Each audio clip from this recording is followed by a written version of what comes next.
In the last video, we talked about wet weight, dry weight, various types of organic and inorganic substances, right? We saw that how we will analyze the composition of a living tissue so that we can get to know about the various organic substances, right? That was by grinding with trichloroacetic acid. And how can we analyze the composition of living tissue, or how can we analyze the inorganic constituents of the living tissue? That was by getting the dry weight and then finally burning the substances and then analyzing the ash of the substances, right? So this was what we studied about in the last video. Now in this video we will start with proper biomolecules, right? We will first of all start with carbohydrates, right? We are going to study about carbohydrates. Okay, so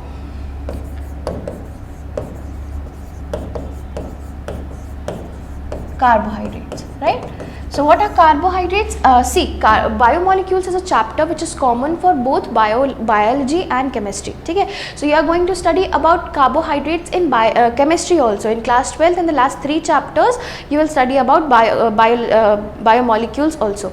Okay? But what is the difference between there? We see the chemical properties of those substances, and here in biology we see the biological properties of the substances, where they are found and such properties like that. Okay? So now what is the difference when we are talking about carbohydrates? First of all we will talk about monosaccharides, right?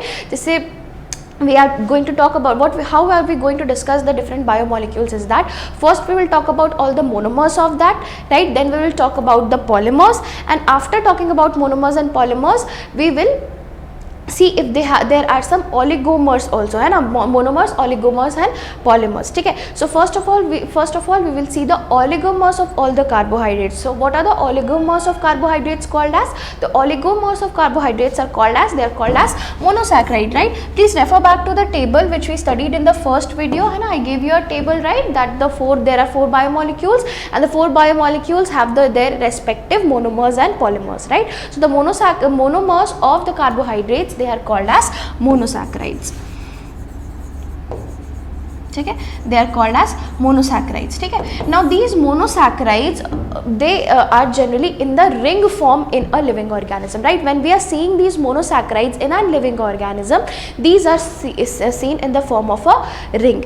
Okay? But in chemistry we will see that these monosaccharides, they can also have an open structure. Okay?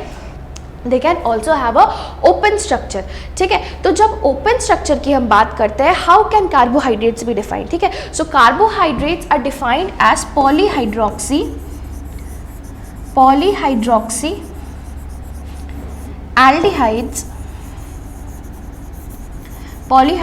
aldehydes and ketones. ठीक है? Polyhydroxy aldehydes and ketones. Let us है ना, तो polyhydroxy aldehydes and ketones, ये जो definition होता है, how is this definition, from where does this definition come? This comes from the open structure of carbohydrate. ठीक है? यहाँ पे when you are seeing the structure of monosaccharide, see this is in a ring form, right? This is in a ring form, but this can also be in a open structure which are not found in living organisms as such. Only ring forms are found in the living organisms. So in the open structure they can be defined as polyhydroxy aldehydes and ketones. Monosaccharides are ring structures, है ना? जब biology की हम बात करते हैं, monosaccharides are ring structure. Here you are seeing, है ना, this is a ring, this is a ring, right? So it is not like that these monosaccharides or these carbohydrates don't have an open structure. They also have the open structure, but in living organisms we get only the ring structure, we get only the closed forms. About open structure you will study it in chemistry. Okay, so let us start with monosaccharides. Now monosaccharides, these ring structures, they can range from 3 to 7 carbons, है ना? Monosaccharides कितने carbons के बने हो सकते हैं? 3 से 7 carbon के बने हो सकते हैं, right? So ring structures which are made up of 3 to 7 carbons, they are, है ना, consisting of polyhydroxy groups and or it can either be an aldehyde or it can either be a ketone. Now aldehyde और ketone they were found in the open structure, है ना? जैसे ring बन जाता है तो आपको aldehyde और ketone ग्रुप प्रॉपर नहीं दिखेंगे. ठीक है? So 3 to 7 कार्बन कंपाउंड्स होते हैं. नाउ 3 to 7 हर कार्बन कंपाउंड्स होते हैं, but you don't need to know all of them. What we are going to study are about hexose sugars and pentose sugars. ठीक है? What we are going to study is about hexose sugar and pentose sugar, है ना? Hexose मतलब ये आप समझ रहे हैं, hexa means 6, right? So the monosaccharides which are made up of 6 carbon molecules, 6 carbon atoms, right? So the rings which are made up of 6 carbon molecules, 6 carbon atoms, they are hexose monosaccharides or hexose sugars, and the monosaccharides which are made up of 5 carbons, which are made up of 5 carbons, they are called as pentose sugar, right? So you need to know at least about hexose sugars and pentose sugars, है ना? These, see, this is a hexose sugar, this is a pentose sugar. Now why have I kept this diagram? This diagram is from your NCERT, right? And let me tell you, any diagram which is from NCERT, you have to remember the structure of that diagram, right? Don't remember the structures, which other structures which I have put in the board, but at least you have to remember all the structures which have been given in NCERT, right? So the structure of glucose and ribose is given in page number 145, and you have to remember the structure of these. I will also tell you how to draw the structure of glucose and ribose. So let us move forward.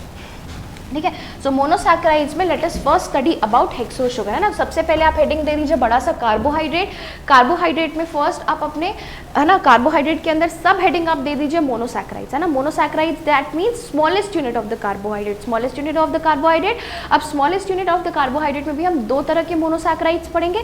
पहला पढ़ेंगे hexose sugar. Hexose sugar means the monosaccharides which are made up of 6 carbon, and then we will study about pentose sugar. Pentose sugar means the monosaccharides which are made up of 5 carbon. ठीक है, so hexose sugar, hexose monosaccharides,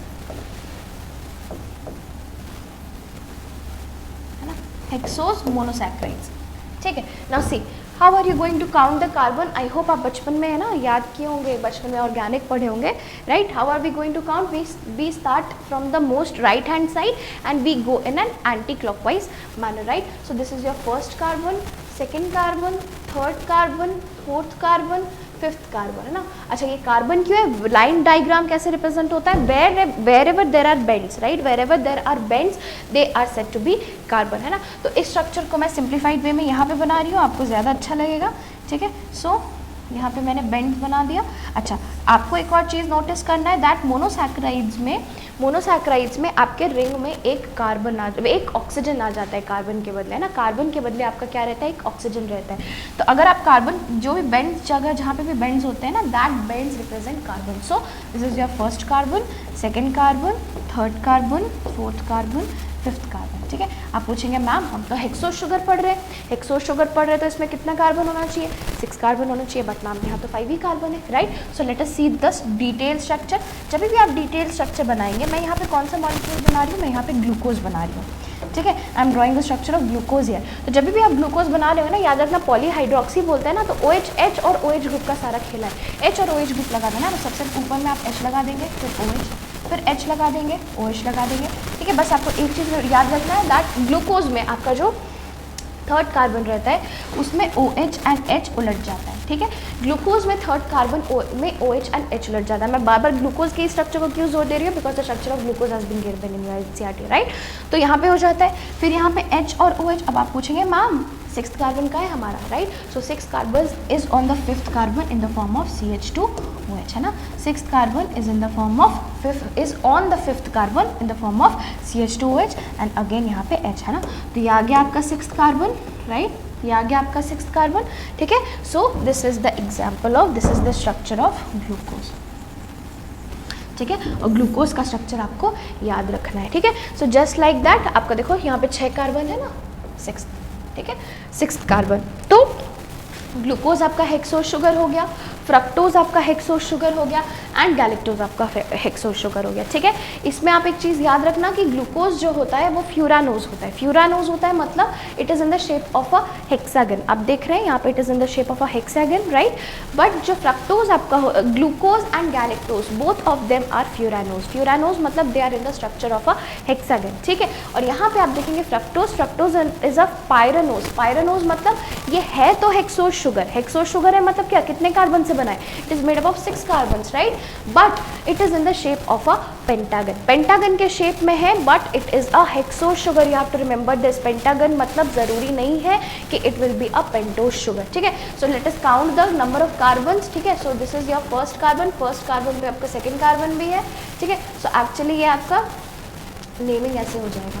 this will be second carbon, this is first carbon. ठीक है, first अपना ring का carbon सारा count कर लेते हैं ना. 1 2 3 4 कार्बन हो गए है ना, और फर्स्ट कार्बन के ऊपर आपका एक और कार्बन और फोर्थ कार्बन के ऊपर आपका एक और कार्बन है ना, तो हो गए 6 carbon. So that is why this is also a hexose sugar but it is a pyranose. आपको नाम याद रखने की जरूरत नहीं, आप बस इतना समझना कि पेंटागन हो तो ज़रूरी नहीं है कि पेंटोज शुगर ही हो, पेंटागन हो तो हेक्सोज शुगर भी हो सकता है. हेक्सोज शुगर और pentose sugar it just depends कि आपका how many number of carbons are present in the molecule. If 6 number of carbons are present that means it is a hexose sugar, and if 5 number of carbons are present that means it is a pentose sugar. All right, ठीक है. Now let us study about the different, you have to remember the examples. So examples of hexose sugar which you have to remember are glucose, fructose and galactose. Now let us discuss the properties. कहाँ पे मिलता है glucose? आप सब glucose के बारे में जानते हैं ना. ग्लूकोज क्या होता है?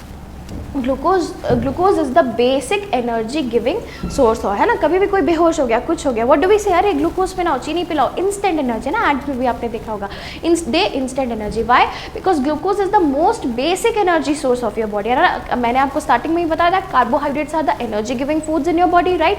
सो glucose is the simplest form which can provide you energy, and glucose, trust me, it is present everywhere in almost all the carbohydrates. Glucose is present and glucose is the basic energy source of your body, right. So glucose क्या है? It is present everywhere. Mostly it is the basic unit of all the carbohydrates and it is the basic energy source, right. So glucose क्या आप नीचे लिख लेंगे? It is the most basic energy source, most basic energy source of all the living organisms. It is glucose. This is the use of glucose, ठीक है. Now fructose. Fructose क्या होता है? फ्रक्टोज का नाम लग रहा है कहीं पे सुना सुना. Fructose comes from the word fruits, right. Fructose comes from the word fruits, right. So fructose क्या होता है? Fructose is the sugar of fruits. Fructose is the sugar of fruits. Why are all the fruits sweet in taste? Because fructose is their sugar, because fructose is their sugar. Okay.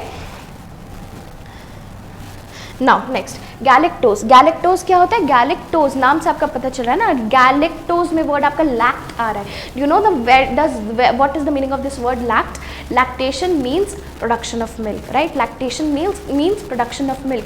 So galactose आपको कहाँ मिलता है? Galactose is a monosaccharide which is found in milk. तो आप इसके नीचे लिख लेंगे it is found in milk, right. तो 3 तरह का हमने हेक्सोज शुगर पढ़ा, हेक्सोज मोनोसैकेराइड पढ़ा. कौन कौन सा पढ़ा? Glucose, fructose and galactose. Glucose क्या है? Glucose is the most basic energy source of all the living organisms. Fructose is the sugar of fruits, and galactose क्या है? Galactose is a monosaccharide which is found in milk. Found in milk लिखना है ना, not the sugar of milk. Sugar of milk दूसरा होता है, ठीक है. With this we end about hexose sugar. Now let us discuss about pentose sugars. ठीक है. पेंटोज शुगर क्या होगा? जैसे हमने हेक्सोज शुगर के बारे में पढ़ा, पेंटोज शुगर है ना, या पेंटोज मोनोसैकेराइड्स. पेंटोज मोनोसैकेराइड्स, ठीक है.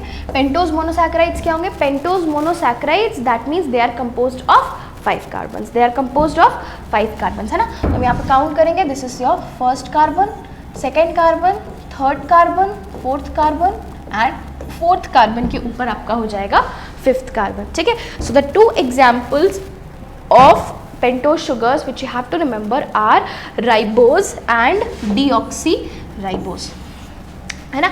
Ribose and deoxyribose. अब आप मेरे को एक चीज़ यहाँ पे देख के बताइए कि नाम से आपको क्या डिफरेंस पता चल रहा है दोनों में, right. What will be the difference in between ribose and deoxyribose, है ना. तो राइबोज शुगर जो होता है नाम से ही पता चल रहा है, डीऑक्सीराइबोज में ऑक्सीजन हट जाएगा ना. डीऑक्सी मतलब that means an oxygen atom is remove and that is why the sugar is termed as deoxyribose, है ना. क्यों यहाँ रिमूव होता है? सेकेंड वाला जो कार्बन होता है उसमें जो OH ग्रुप होता है ना. Are you looking at this? See this, है ना.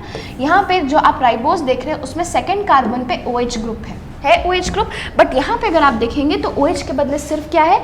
सिर्फ और सिर्फ H. That means an oxygen atom has been removed from ribose sugar and has been converted into deoxyribose, ठीक है. तो ऐसा क्यों होता है ना, क्यों होता है? अब आप बताइए, पहले मेरे को इसका यूज़ हम लोग समझते हैं, ठीक है. आप बताइए राइबोज या deoxyribose, you know, are these names sounding familiar to you?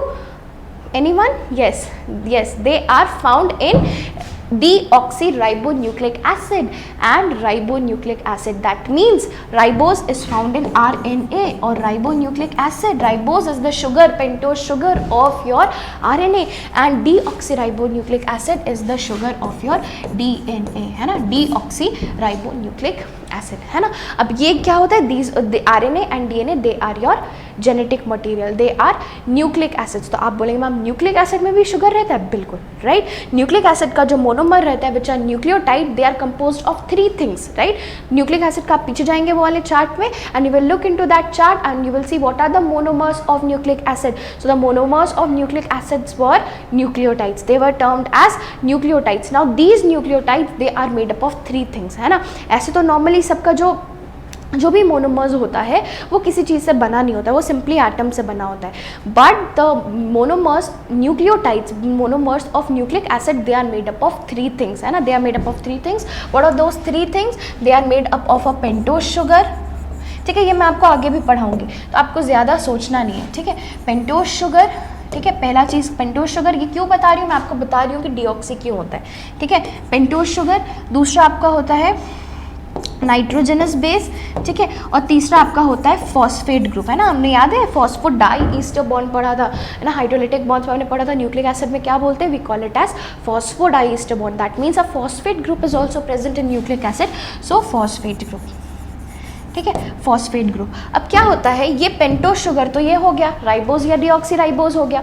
जो फर्स्ट कार्बन का OH होता है आपका, that gets associated with your nitrogenous base, है ना। दोनों कार्बन में जो फर्स्ट OH होता है वो किससे एसोसिएट हो जाता है, gets associated with nitrogenous base, ठीक है। आप प्लीज़ याद रखिएगा, biomolecules is very a kind of chemistry integrated chapter and this is a very basic chapter. तो आप इसका वीडियो अगर आपको थोड़ा डिफिकल्टी अगर लगता है, please rewatch it and you will get it in straight, है ना। और एक बार आप समझ जाएंगे, it is very easy, but please study biomolecules because this is one of the most basic chapters of your NCERT। Biomolecule strong रखोगे, आगे का जाकर के आपका कॉन्सेप्ट स्ट्रॉन्ग होगा, ठीक है। सो फर्स्ट आपका जो कार्बन का जो OH है, ये मैं फिर डिस्कस करूंगी न्यूक्लिक एसिड में, okay, I will discuss it again, so don't worry. So this carbon, उसका जो फर्स्ट OH होता है that is associated with the nitrogenous base, ठीक है। जो थर्ड और फिफ्थ होता है ना, ये ऊपर नीचे न्यूक्लियोटाइड वाले से बॉन्ड बना लेता है, ठीक है। अब इससे क्या हुआ, बिकॉज इसका OH यूज हो गया, ये OH यूज हो गया,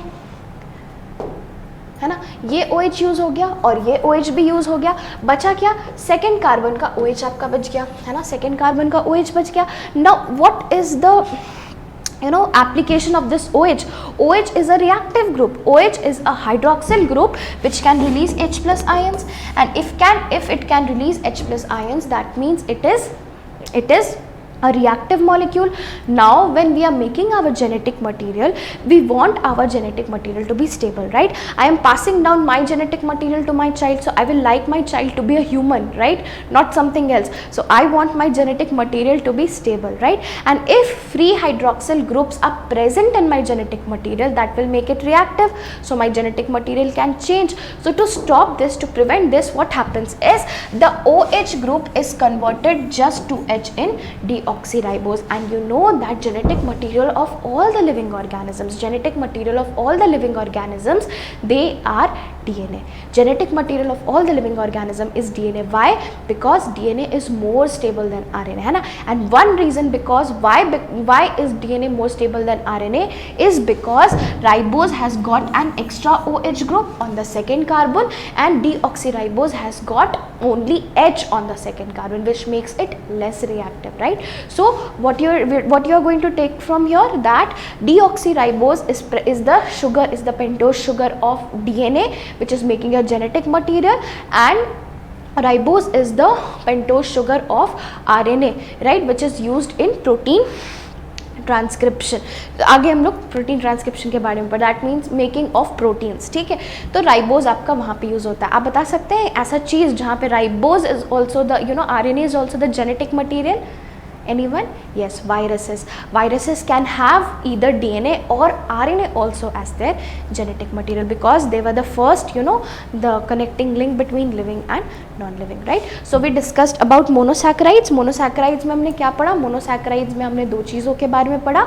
We studied about hexose sugars. We studied about pentose sugars, है ना. Hexose sugars means the monosaccharides which are made up of 6 carbon atoms, and what were the examples? Glucose, fructose and galactose. ठीक है, just like that we studied about pentose sugar. Pentose sugar में कितने carbon होते हैं? There are 5 carbon atoms in the pentose sugar, right? And what are the examples of pentose sugar? Ribose sugar and deoxyribose sugar. ठीक है, ribose में आपका second carbon पे OH होता है, deoxyribose में सेकेंड कार्बन पे OH नहीं होता है, H होता है. ठीक है, where is ribose found? Ribose is found in RNA, ribonucleic acid, and deoxyribose is found in DNA, deoxyribonucleic acid. ठीक है, let us move forward. With this we completed monosaccharides. Now let us come on to disaccharides. ठीक है, now let us come on to disaccharides.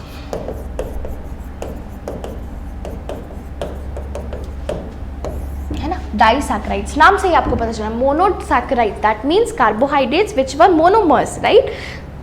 They were monomers, they were made up of one unit, right? Disaccharides क्या होगा? They are made up of two units. They are made up of two units or they are made up of two monomers, right? They are made up of two monosaccharides or two monomers. ठीक है, तो now let us see what are the disaccharides which you have to study. So the disaccharides which you have to study are sucrose, lactose and maltose.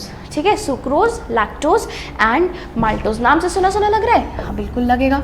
ठीक है, सो what is sucrose? Let us first discuss about sucrose. Sucrose कहाँ होता है? जल्दी जल्दी जल्दी बताओ, है ना. Sucrose comes from the word, comes from sugar cane, the table sugar which you are using. Table sugar means the normal sugar which you are using in your house is just like table salt. Table salt क्या होता है? जो salt आपके table पे present रहता है, that is NaCl. Just like that table sugar, the sugar which you, all the carbohydrates are sweet in taste, even glucose is sweet in taste. But are you using it normally in your life? चाय में डालने के लिए क्या glucose use करते? नहीं करते. What do we use? We use table sugar. And what is that table sugar? That is sucrose. That is sucrose, है ना. तो sucrose किसका हमारा disaccharide है? कहाँ से मिलता है? It is obtained from sugar cane. आपको पता होना चाहिए. ठीक है, sugar cane. So sucrose is the table sugar. आप लिख सकते हैं सुक्रोज क्या होता है? Sucrose is your table sugar and it is obtained from ना. Sucrose is your table sugar and it is obtained from sugar cane. ठीक है, नाउ डाइसैक्राइड है मतलब दो चीज़ों का मिलके बना होगा. सो किस किस चीज़ का मिलके बना होता है बच्चों? It is made up of a unit of glucose. See glucose is everywhere. मैंने आपको क्या बताया था? Glucose is the basic energy source, है ना. Glucose is the basic energy source. Glucose will be present everywhere, right. So sucrose is made up of a unit of glucose and a unit of fructose. आपको ये याद रखना है ना. Sucrose किसका बना होता है? Sucrose is made up of glucose and fructose. ठीक है, नेक्स्ट हम लोग आते हैं. सुक्रोज के बारे में आपने लिख लिया. लैक्टोज, है ना. लैक्टोज मैंने आपको बताया था. लैक्ट वर्ड, लैक्ट क्या होता है? Lact means, lact comes from the word lactation, that means milk. Yes, so what is lactose? Lactose is the sugar of milk. मैंने आपको बोला था ना गैलेक्टोज में मत लिखना sugar of milk, galactose is found in milk लिखना. ठीक है, सो वाई? बिकॉज दूध में, you know the milk, normal milk without sugar, है ना, without adding extra sugar, that is also sweet in test. Why is it sweet in taste? Because of lactose. Because of lactose, है ना. Lactose क्या होता है? Lactose is the sugar of milk which is naturally found in milk. ठीक है, which is found in milk only. And lactose is also disaccharide, so it will be made up of, it is made up of a molecule of glucose and a molecule of galactose, है ना. A molecule of glucose and a molecule of galactose. ठीक है, सो galactose हमने पढ़ा था ना. Galactose is found in milk, right? So just because of that, galactose and glucose, these two together make up your lactose. And lactose के बारे में आप क्या लिखेंगे? Lactose is the sugar of milk, right? Lactose is the sugar of milk. ठीक है, let us study about last one, maltose, है ना. आपने सुना है malt based drinks, Bournvita, Horlicks, ये सब आप पीते हैं. What are all these are malt based drinks, है ना. माल्ट क्या होता है? यू नो, सी स्टार्च, है ना. Starch we are going to study. What is starch? Starch is the storage form of food in plants. Starch क्या होता है? Is the storage form of food in plants. And ये जो storage form of food and plant starch होता है, it is a polymer of glucose. It is a homopolymer of glucose. That means this starch it is made up of glucose, right. ये पूरी तरह glucose का बना होता है. अब इतना जो बड़ा ग्लूकोज का बना होता है, इतना बड़ा सा पॉलीसैकेराइड होता है, पॉलीमर होता है, इसको हम एनर्जी ड्रिंक्स में डालेंगे, फिर ये टूटेगा, कब आपको एनर्जी देगा, है ना. तो ये बहुत लंबा प्रोसेस हो जाता है. इसके लिए एनर्जी बेस्ड ड्रिंक्स में क्या होता है कि तुरंत एनर्जी मिले, इसके लिए उसको पहले ही तोड़ दिया जाता है ना. पहले ही कुछ हद तक तोड़ दिया जाता है ना. तो स्टार्च जो इतना बड़ा सा पॉलीमर पॉलीमर था ना, मोर देन 10 यूनिट्स का पॉलीमर था, पॉलीसैकेराइड था. Now this is broken down into small units. अब पूरा भी नहीं हम अभी तोड़ देते, थोड़ा टाइम लगना चाहिए. तो इसके लिए हम क्या करते हैं, we convert it into disaccharide. What do we do, we convert it into a disaccharide and that disaccharide is called as maltose. That disaccharide is called as maltose. है ना, समझ में आया माल्ट क्या होता है. Malt is a break down product of starch. हम लोग स्टार्च को क्या करते हैं, starch is a big polymer of glucose. So what do we do, we break it down and we break it down into small disaccharides and those disaccharides they are called as maltose. ठीक है. So definitely अगर तुम सोचो पूरा का पूरा ये जो starch है, ये starch, if this starch is made up of glucose, then the starch is broken down, what will be the disaccharides be made up of? Disaccharides will be also be made up of, it will also be made up of glucose, right? So a molecule of maltose is made up of glucose plus glucose. ठीक है. Starch किसका बना होता है, starch भी बहुत सारे glucose molecules का बना होता है. जस्ट लाइक दैट जो माल्टोज होता है आपका, maltose is also made up of glucose and glucose. ठीक है. So these are the 3 disaccharides. You have to remember where they are found. है ना, सुक्रोज कहाँ मिलता है, write down, it is your table sugar, it is obtain from sugar cane. Okay. What you will write in lactose, it is the sugar of milk. Lactose is the sugar of milk. And what you will write about maltose, maltose is the hydrolysis product. अभी मैंने आपको hydrolytic bonds के बारे में बता दिया ना. सो अब आई होप आपको समझ में आ रहा है हाइड्रोलिसिस मतलब. सो आपका माल्टोज क्या हो गया, maltose is the hydrolysis product, hydrolysis product of starch. ठीक है. माल्टोज क्या है, maltose is the hydrolysis product of starch. Okay. One more thing which you just have to know is the type of glycosidic bond. है ना, अब आप ये तो समझ गए कि ये हाइड्रोलिटिक बॉन्ड्स होगा. है ना, देख रहे हो यहाँ पर, यहाँ के बीच में ये दोनों मोनोसैकेराइड जुड़ा है, यहाँ और यहाँ पे ये दोनों मोनोसैकेराइड जुड़ा है, यहाँ और यहाँ ये दोनों मोनोसैकेराइड जुड़ा है. तो दीज और are glycosidic bonds definitely. All the biomolecules are made up of hydrolytic bonds. And what are the hydrolytic bonds in carbohydrates called as, in saccharides they are called as glycosidic bonds, right? So these are glycosidic bonds, but we also give some names to the glycosidic bond. We give some names to the hydrolytic bond. वही नाम बस आपको याद कर लेना ना. वो नाम हम कैसे देते हैं, किस कार्बन और कार्बन के बीच में बॉन्ड बना है, बस वही कार्बन के बीच से दे देते हैं. ठीक है. अब आप यहाँ से देखना, we start counting from here. है ना, this is your first carbon, मानते हैं, है ना, this is your first carbon, everyone agrees, this is your first carbon, this is second, this is third, this is fourth. है ना, just like that. यहाँ पे भी ये first है, ये second है, ये third है, ये fourth है ना. तो जब आप देखेंगे तो आपका किन 2 कार्बन के बीच बॉन्ड बना है, आपका जो 2 कार्बन के बीच बॉन्ड बना है ये आपका फर्स्ट कार्बन है और ये आपका फोर्थ कार्बन है ना. इसलिए हम क्या कहते हैं, लैक्टोज में या ग्लूकोज में भी, जस्ट लाइक दैट ग्लूकोज में भी, इन दोनों में भी जो बॉन्ड होता है बच्चों, दिस इज 1,4 ग्लाइकोसिडिक बॉन्ड. ठीक है. This is 1,4 glycosidic bond. 1,4 glycosidic bond क्यों बोलते हैं, बिकॉज फर्स्ट कार्बन और फोर्थ कार्बन के बीच में बॉन्ड बनता है, इसीलिए इस तरह के ग्लाइकोसिडिक बॉन्ड को we say that this is 1,4 glycosidic bond. ठीक है. ग्लूकोज, फ्रक्टोज में क्या होता है, फ्रक्टोज में इट इज, सी ग्लूकोज का फर्स्ट कार्बन है एंड ये फ्रक्टोज का सेकंड कार्बन है ना. ये फर्स्ट कार्बन आपको हो गया, ये सेकंड कार्बन हो गया. सो ग्लूकोज और फ्रक्टोज के बीच इट इज 2,1 है ना. फ्रक्टोज का सेकंड कार्बन और ग्लूकोज का first, it is 2,1 glycosidic bond. ठीक है. It is 2,1 glycosidic bond. You just have to remember the name, कौन सा होता है, this is an extra as point, but still आप याद रखो. ठीक है. Now with this we complete disaccharides. In the next video we will study about polysaccharides. है ना, हमने मोनोसैकेराइड्स के बारे में पढ़ लिया, ओलिगोसैकेराइड्स में हमने डाइसैकेराइड्स के बारे में पढ़ा, because they were important, right. Now one more thing which I would like to tell you is that monosaccharides और डाइसैकेराइड्स के बारे में आपके एनसीईआरटी में कहीं नहीं लिखा है. ठीक है. NCERT has not mentioned anything in the text about monosaccharides और disaccharides, but still they can be asked. Why? Because I showed you the diagram in which the diagram of glucose and fructose, glucose and ribose were given, right? So that means monosaccharide has been mentioned in NCERT but not in text. So that means that is a portion which has not been mentioned, but I have taught it to you because it can be asked, as it is mentioned in NCERT but only in diagram, right? So you will not get it in books. So please make a proper note of the video, and I hope that you got to understand everything. Please go through the video again in case of any doubts. Okay, thank you so much.